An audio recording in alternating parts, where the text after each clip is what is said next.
Number 7 is regarding the B-1 domestic worker or servant. This is such a weird category. So essentially, if someone's like on an L1, they're like this rich executive on L1, they want to come to the United States and they have a household, domestic worker, they call them now, it's more appropriate way to say it, they want to bring with them. Apparently, it used to be that the person would file for a B-1 for that person, they would enter, and at the airport, CBP would give them a work permit and they would come in.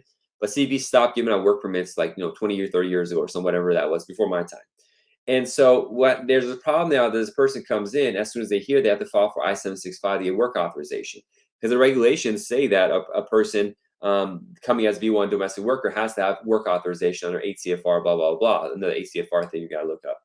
And so immediately everyone comes in is immediately violating status. So imagine they're here, they violate status working, they eventually get the work permit. When they go to do an I-539 extension, there's a question, have you violated your status? Then it's like, yes, no, is that going to be misrep if you don't say it?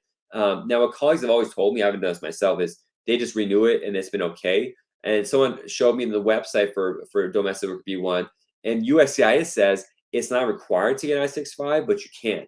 Although in the Code of Federal Regulations, it's differently. So if you're going to do this, take a screenshot of that page and have that, so they don't come, if they come back later, say, listen, USCIS, your website says this. My website's not regulation.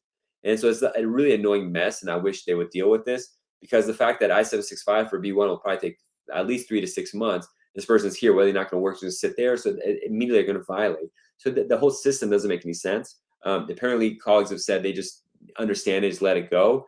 But I would have that screenshot of that website, file for the I-65, and then when renewing the I-530, mention that, yeah, they did work. Your website says this. Try to cover yourselves because that's just the nonsense that we're dealing with because they haven't updated things accordingly.